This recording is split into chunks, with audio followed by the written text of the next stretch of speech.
Taylor, you're overreacting, my mother said, her voice laced with irritation and sarcasm, as if I had just complained about something trivial. But this wasn't trivial. This was every dollar I had saved over the past 10 years, the money that was supposed to give me a fresh start, and now, it was in the hands of someone who didn't deserve it. I tightened my grip on the glass of water, trying to steady myself as I stood in the middle of this unfamiliar living room. The house I had paid for, yet somehow, it belonged to someone else. His name was Ryan, 38 years old. He wasn't my brother. He never had been. He was my mother's second husband's son, the so-called golden boy she adored. A perpetual failure, hopping from one job to the next without ever caring to build anything for himself. And now, just when I thought I finally had a place of my own, my mother handed it to him as if I never even existed. My name is Taylor Parker. I'm 32 years old, a nurse at a major hospital in Seattle. I spent my entire youth working tirelessly, day shifts, night shifts, ER shifts, countless sleepless nights watching patients struggle to survive. I gave up vacations, postponed outings with friends, put aside personal hobbies just so I could save $150,000. I was planning to use that money as a down payment for my own home, but when my mother begged me to help her buy a new house because they were on the verge of foreclosure, I didn't hesitate. I thought helping family was the right thing to do. But I was wrong. I remember the agreement clearly. I would pay the entire down payment, the house would be in my name, and I would have legal ownership. That was my only condition. My mother promised. I was foolish enough to believe she would keep her word. But now, here at what should have been my housewarming party, my mother stood before me, holding a stack of transfer papers and casually announcing that the house now belonged to Ryan. Ryan needs a stable home for his family, she continued, glancing toward the guests mingling in the backyard. You're young, healthy, with a great job at the hospital. You're about to get promoted too. You can buy another one. Rage surged through me like a tidal wave. I can buy another one? I worked for 10 years, sacrificing everything to save that money. And what about Ryan? Had he ever done anything to help Mom? Had he ever lost a single night of sleep to earn his own way? I turned to Jack, my stepfather, who had been silent the entire evening. He wouldn't even look me in the eye. You agree to this?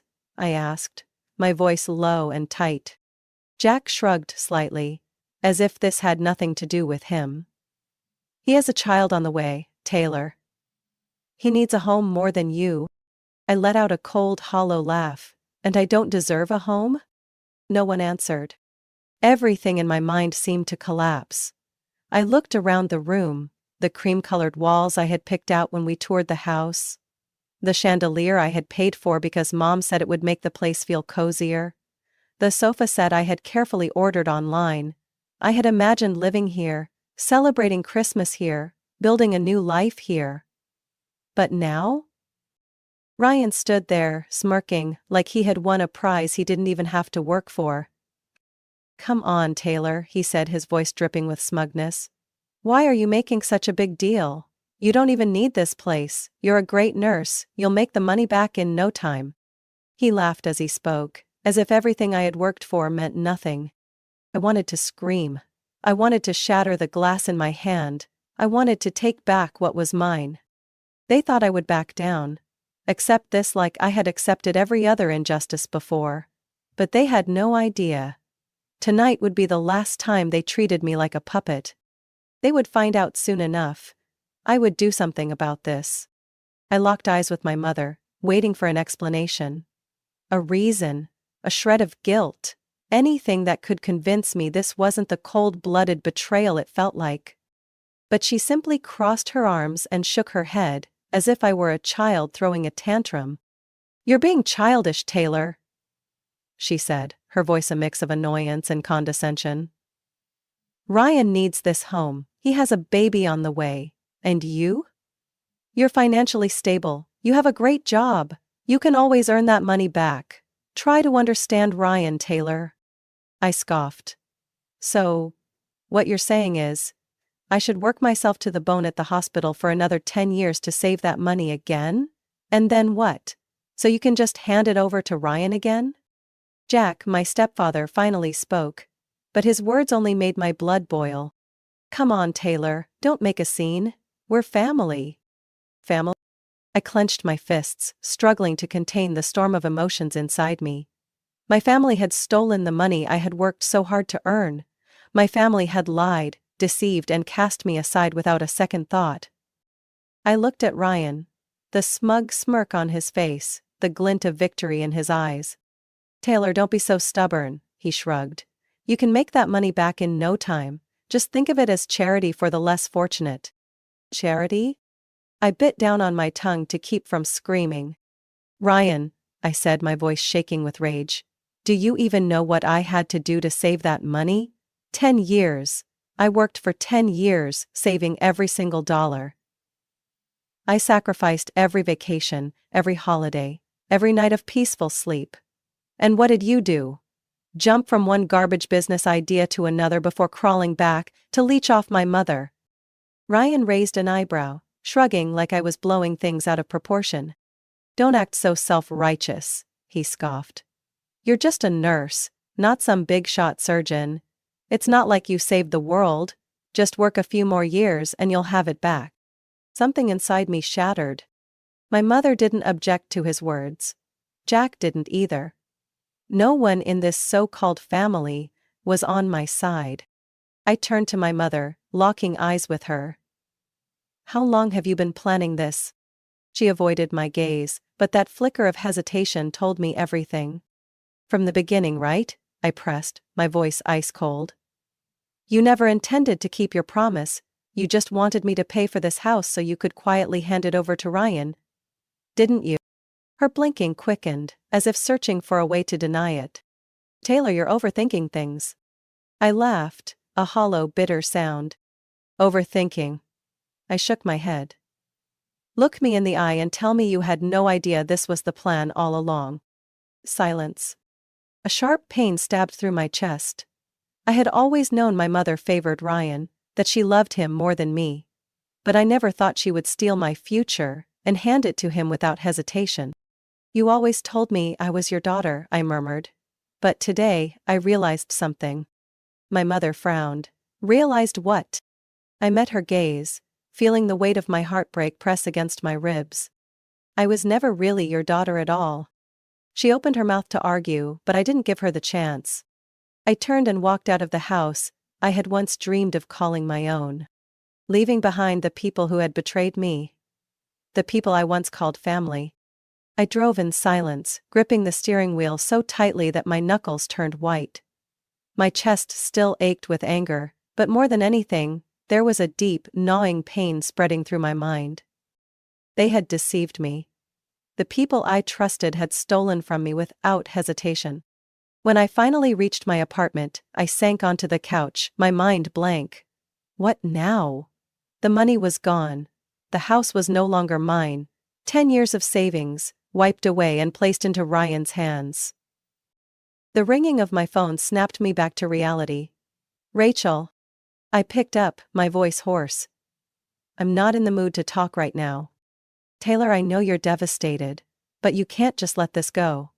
Rachel's voice was urgent. I don't want to hear you say it's too late, or they're my family, or any other excuse. I let out a bitter laugh. Family? Do you really think they see me as family? No, and that's exactly why you need to fight back, Rachel said firmly. They stole that house from you, but you can take it back. I shook my head, even though she couldn't see me. How? The paperwork is already signed. I'm not sure, Rachel lowered her voice, but my family's lawyer once told me that a property can't be transferred illegally without the original owner's consent. If you didn't sign any transfer documents, this might be fraud. I blinked, my heart pounding harder. Rachel continued, my brother has a friend who's a real estate lawyer, Marcus Hayes. You need to meet him. I hesitated. Bringing the law into this meant my parents could get into trouble. No matter how angry I was, I never thought I would take legal action against them. Rachel saw right through me and snapped. You're worried about them getting hurt? What about you, Taylor? Did they care about you? Did they think about your feelings when they betrayed you? Her words hit me like a slap. They didn't care. If they did, they wouldn't have done something so cruel. I took a deep breath, gripping my phone tighter. All right. I'll meet Marcus. The next morning, I walked into Marcus Hayes' office. He was a sharp-looking man in his 40s, with a keen gaze and a no-nonsense demeanor. He flipped through the stack of documents I handed him, scanning each page with intense focus. I sat across from him, my stomach twisted with nerves. Do you see anything wrong? Marcus paused, pulling out a letter from the pile. His expression darkened. Did you know about this letter? I squinted at it. It was a legal notice sent to my mother and stepfather 2 weeks ago. The contents were clear. Transferring ownership of the house without my consent could be considered contract fraud. I was still the legal owner. A cold chill ran down my spine. They knew, I whispered. They knew this was illegal and did it anyway. Marcus nodded. If they signed a transfer without your approval, this is fraud. And, if there's any sign of forgery, we're looking at an even more serious crime. My heart pounded. Are you saying I can get my house back? Marcus set down his pen, crossing his arms as he looked at me. Not only can you reclaim it, but you can also hold them legally accountable. I swallowed hard. A part of me wasn't ready to drag my parents into legal trouble. But they had thrown me into a pit first. I met Marcus' gaze, my voice steadier than ever. I want my house back. Marcus nodded, picking up his phone. Then we start now. At that moment, I made my decision. I wasn't going to let them take my home without a fight. I sat in Marcus's office, my eyes locked on the stack of documents in front of me. He pointed to a line in the transfer contract, his voice firm. This signature isn't yours. My stomach twisted. I didn't need him to tell me that. I had never signed any documents to transfer ownership of my home. But now, there was a legal contract, with a signature that looked disturbingly like mine. Marcus flipped to another page. Additionally, the previous legal notice proves that your mother and Jack knew this was illegal but went through with it anyway. He looked up at me. Taylor, this isn't just real estate fraud. They may have forged your signature. If that's the case, this is a serious criminal offense. I swallowed hard. What can we do? Marcus leaned back in his chair, his expression sharp and decisive. First, I'm filing a court order to freeze any changes to the property. That means Ryan can't sell, mortgage, or make any alterations to the house. Then, we'll file a lawsuit to overturn the transfer and reinstate your ownership. I took a deep breath. Do it. Marcus didn't hesitate. He started typing on his computer immediately. As I walked out of his office, I knew one thing for certain. I had officially declared war on my own family. Just one day after the paperwork was filed, my phone exploded with calls from my mother, Jack, and of course Ryan. I didn't answer. But when I checked my voicemail, my mother's voice echoed through every message, swinging between anger and desperation. Taylor, you can't do this to your family. Drop the lawsuit now. Do you want to see your mother in jail? You're tearing this family apart. Ryan needs that house. Think about your nephew. And then Ryan's voice, furious, mocking. You think you're going to win? You think your fancy lawyer is that good? In the end, you're just a selfish little girl. I deleted every single message. Not long after, I received an email from Marcus. The judge had granted the injunction. That meant Ryan couldn't touch the house until the case was settled. For the first time in weeks, I felt like I was taking back control of my life. That night, just as I arrived at my apartment, a pounding knock echoed through my door. I knew something was wrong the moment I heard it. When I opened it, my mother stood there, eyes red and swollen, while Ryan loomed behind her, his face dark with anger. Before I could react, my mother stepped inside. Taylor, please, don't do this. She reached for my hand, her voice breaking. Family is more important than money. I pulled my hand away, stepping back. You call stealing family?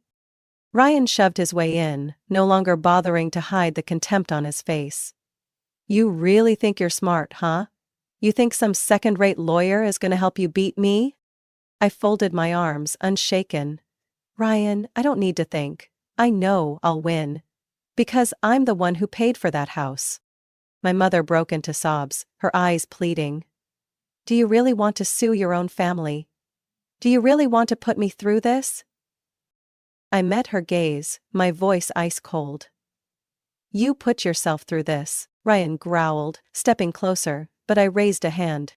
I suggest you don't do anything stupid, because if you lay a hand on me, this won't just be a lawsuit. Ryan froze, rage flashing in his eyes, but he didn't move any further. My mother sobbed harder. But this time, I felt nothing. Get out of my house. I enunciated every word, firm and unyielding. She choked on a breath. Taylor, you'll regret this.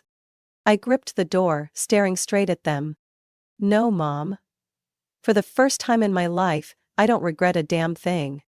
And then I slammed the door shut, locking them out of my home. Out of my life. Their game was over. Now, it was my turn. 3 weeks after I filed the lawsuit, everything shifted in a way my mother, Jack, and Ryan never saw coming. Marcus did exactly what he promised. He brought them to justice. The fraud was undeniable. A transfer contract without my legal signature. The warning letter from the attorney they had deliberately ignored. And, most damning of all, the fact that they had forged my signature. The judge didn't take long to make a ruling. The contract was voided, the house was returned to my name. And they were ordered to pay $50,000, covering my legal fees and the emotional damages they had caused me. When their lawyer informed them of the outcome, I could almost picture my mother's face turning pale over the phone. They had lost. The final signing took place at Marcus's law office. The air in the room was ice cold when I walked in. Jack sat slumped over the table, avoiding my gaze. My mother quietly wiped away tears, but this time I felt nothing but disgust. Ryan sat across from me, looking like a man who had lost everything. I pulled out a chair and sat down, slowly opening the file. Marcus pointed to the last line of the agreement. Everyone needs to sign here. The property will be transferred back to Taylor. Additionally, this is the statement acknowledging the fraud. My mother sniffled, her voice weak. Do we really have to do this, Taylor? I looked at her, feeling the icy resolve in my voice. Yes, I don't want you rewriting history later. I don't want to hear anyone say I stole the house from Ryan. I want the truth documented. Jack sighed, picking up the pen. His hands trembled as he signed each page. Ryan was different. His jaw was clenched so tight it looked painful. His face twisted with rage. When he looked at me, I could see the hatred burning in his eyes. He threw the pen onto the table. You're going to regret this. I smiled, victory coursing through me. No, Ryan. I won't regret a damn thing. With fury written all over his face, he scrawled an angry, nearly illegible signature onto the agreement. My mother was the last to sign. As she placed the pen down, her eyes brimmed with tears, and her voice trembled. Do you really want to cut me off like this? I didn't answer. I simply stood up and gathered my documents into my bag. You're the one who pushed me out of this family. I walked out of the room, leaving them to face the consequences of their own actions. A week later, I heard about the final blow to Ryan. Jessica, his wife, filed for divorce as soon as she discovered that he had secretly taken out loans in her name. When she checked her bank accounts, she found massive debts. All traced back to Ryan. I was a fool to trust him, Jessica said bitterly over the phone. I wasn't surprised. Ryan had never taken responsibility for anything in his life. Less than a month after losing the house, getting divorced and drowning in debt, he was forced to move back in with my mother and Jack. From what I heard through mutual acquaintances, their lives had descended into chaos, money running dry, a cramped rental apartment, and 3 people who once thought they could manipulate me now struggling to survive. This wasn't revenge. This was justice. I stepped into my house a week after all the legal proceedings were finalized. No more Ryan's fake laughter, no more Jack's condescending stares, no more manipulative words from my mother. Just me. And a house that truly belonged to me. I sank onto the sofa, exhaling a deep breath of relief. I had won. And, more importantly, I had reclaimed myself. I stood in the empty living room, taking in the silence. This house, once the center of a brutal legal battle, once the place I had dreamed of calling my own, was now nothing more than an asset on paper. It no longer felt like security, no longer symbolized anything but betrayal, and the years I had been used. I knew I had to leave. The next morning I contacted a real estate agent. Within 3 weeks, I received an offer well above market value, and I didn't hesitate to accept it. When I signed the sales contract, I felt lighter than ever. No more ties to this house. No more ties to the bitter past. The money from the sale, combined with the $50,000 settlement from my family, gave me enough to finally pursue my real dream. To buy a small home with a private garden, a place where I could start fresh, free from manipulation.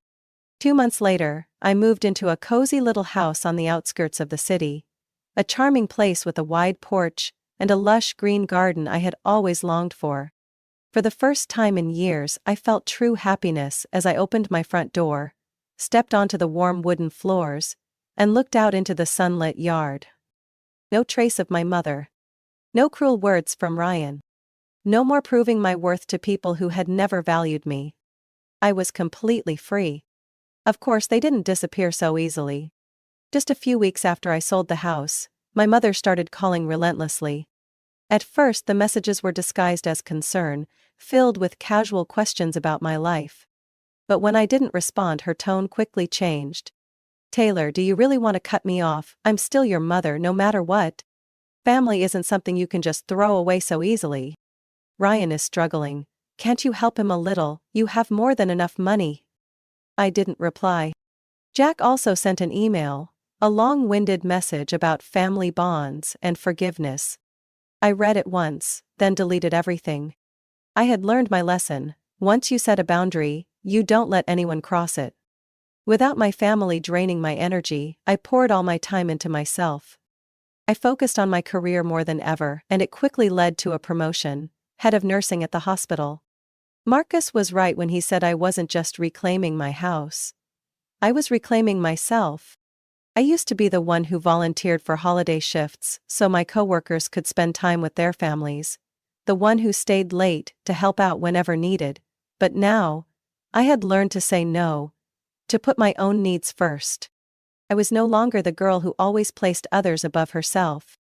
Not everyone turned their back on me. Rachel was always there. She helped me repaint my living room, plant roses in my backyard, and every weekend we spent time together, enjoying a glass of wine on my balcony.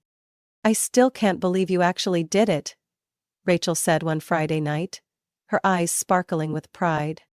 I smiled, looking out at the garden, where the flowers were beginning to bloom. "I've never felt this free in my life." Rachel raised her glass. "Then here's to the freedom of Taylor Parker." I clinked my glass against hers, feeling truly at peace. No more obligations, no more emotional debts, no more burdens I never should have carried in the first place. Just me, my life, and a future that belonged entirely to me. 1 year later, my life had changed in ways I never thought possible. No more endless calls from my mother, no more lingering resentment over stolen money. No more feeling like I had to prove myself to people who never truly cared about me. I was completely free. My little house had become my sanctuary. My backyard flourished with flowers I had planted myself. Rows of tomatoes and fresh greens thrived under the morning sun. Every morning, I sipped coffee on my balcony, letting the breeze brush against my skin, feeling lighter than ever. No more burdens. No more pain. I once thought I would be trapped in the endless cycle of my family's manipulations, that no matter what I did, I would always be the one being used. But now, I had built a life I truly loved. My career had skyrocketed as well. Being promoted to head of nursing didn't just come with a better salary. It gave me a real voice in my workplace. I was no longer the one stuck with every night shift. No longer the one shouldering extra responsibilities, just because I didn't have a family to rush home to. I learned to set boundaries, both in my work and in my personal life. And that made me stronger than ever. I should have known my mother would never truly give up. One autumn afternoon, just as I finished watering the vegetable garden behind my house, the doorbell rang. I opened the door, and there she was. The same eyes, the same deliberately weary, fragile demeanor. But I was no longer the girl I used to be. My mother took a deep breath, her voice weak. "Taylor, can I come in?" I didn't step aside. "What do you want?" She swallowed hard, avoiding my gaze. I know things went too far before. I shouldn't have done that to you. But now, Jack and I are struggling. Ryan too. We're family, Taylor. You can't just abandon them. I looked at her for a long moment. No pain, no anger. Just absolute clarity. Family? I raised an eyebrow. Family is about respect and appreciation, not just showing up when you need money. She hesitated, as if she couldn't believe how blunt I was. "Are you really going to turn your back on me?" Her voice broke. I met her eyes, my voice firm. "You turned your back on me first, remember?" She had no response. With nothing left to say, I gave her a small nod before closing the door. This time, I didn't feel guilty. I didn't owe them anything anymore. That evening, Rachel came over. She brought a bottle of wine as usual, and we sat on the balcony, watching the sunset paint the sky in hues of orange and gold. "I saw your mom's car outside earlier," Rachel remarked, glancing at me. I shrugged, taking a sip of my wine. "She came asking for money," I said no. Rachel chuckled, pride glimmering in her eyes. "I still remember the days when you would have emptied your savings account for them. You've changed so much, Taylor." I smiled, feeling a deep, unshakable peace within me. "I haven't changed," I said, setting my glass down. "I've just finally learned to value myself more." Rachel lifted her glass, her eyes shining in the fading light. "Then here's to the new Taylor." I clinked my glass against hers, listening to the soft chime of crystal echoing through the quiet garden. My life was finally mine. And I didn't regret a single moment of my decision. Taylor's story isn't just about reclaiming a house, it's about reclaiming herself. It highlights the reality that family isn't always a safe haven, and sometimes, the people closest to us are the ones who exploit us the most. Through betrayal, struggle, and triumph, Taylor learned an important lesson. True freedom comes from setting boundaries and valuing oneself. In life, no one is obligated to sacrifice endlessly for those who don't appreciate them. Living well is the best revenge. What are your thoughts on Taylor's story? Have you ever experienced being taken advantage of by family like she did? Share your thoughts in the comments below. Don't forget to follow the channel for more powerful real-life stories about family, justice, and freedom.